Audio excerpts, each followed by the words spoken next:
আসসালামু আলাইকুম। আশা করি সবাই ভালো আছেন। মাইন্ড মেধা নষ্ট করে দেওয়ার মতো একটা ঝামেলা আমাদের এলাকায় আছে।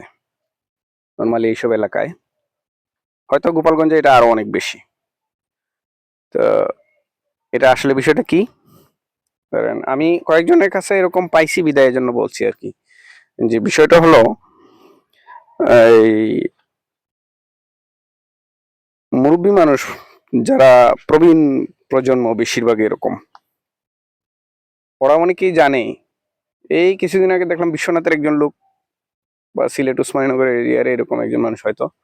তো উনি মানে গারতারামি করে বলতেছে, হ্যাঁ আওয়ামী লীগ বালা পাই, সে কি তাকর বকরও এই তা অ্যাকচুয়ালি একজনে ভালো একজনের লাগতেই পারে যে কোনোভাবে।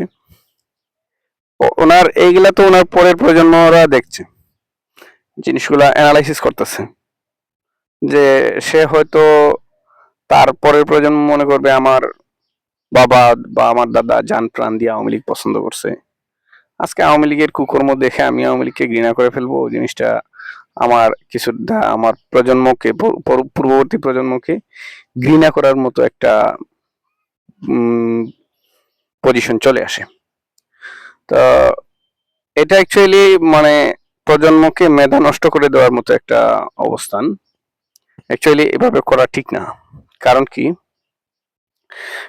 কারণটা হলো একজন যদি ভালো করে আমি তখনই তারে ভালো বলবো বা তার বিষয়ে আমি এগেইমিং করব, কিন্তু আদৌ তার যখন আমি সন্ত্রাসী কার্যকলাপ আমার চোখের সামনে চলে আসছে, আমার চোখের সামনে একদম ক্লিয়ার হয়ে গেছে, তখন আমার উচিত কি?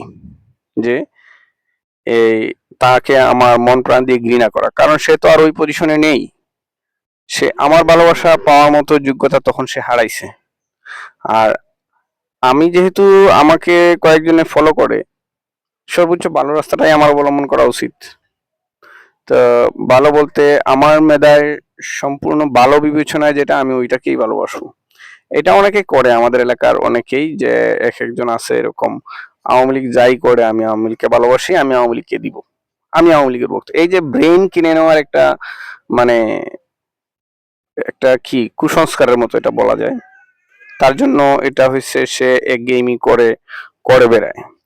তো এটা অ্যাকচুয়ালি প্রজন্মের উপর মেধার উপর একটা ইফেক্ট পড়ে। অ্যাকচুয়ালি এটা যারাই করে বা আমাদের সমাজ এটা ভালোভাবে এটা বর্জন করা উচিত, বর্জন করা দরকার আমি মনে করি। তো এইরকম যারা আছেন, প্রজন্ম যারা আছেন, তাদেরকে মানে আমি অনুরোধ করব, আসলে প্রবীণ প্রজন্ম যারা, অনেক তরুণ প্রজন্মের মাঝে এরকম সমস্যা দেখা যায় যে আমি করছি তাতে কি, এরা অপরাধ করছে, আমি এই অপরাধগুলা সহ আমি এদেরকে ভালোবাসি। তার মানে সে নিজেকে নিজে অপরাধীর সাথে জড়ায় ফেলতেছে বা অপরাধী হিসেবেই সে অপরাধী সংগঠনের সাথেই থাকতেছে বা অপরাধী সংগঠনের অপরাধ কার্যক্রমগুলো হজম করতেছে। এতে দেখা যায় যে কি, মানে সে আস্তে আস্তে ওই অপরাধে মানুষ কিন্তু আস্তে আস্তে জড়ায়, ওই এইভাবে আস্তে আস্তে জড়ানো হচ্ছে আর কি। তা ঘটনা হলো যারাই এরকম করেন আমি অনুরোধ করব আপনারা এইসব কার্যকলাপ থেকে সরে আসেন। ধন্যবাদ সবাইকে।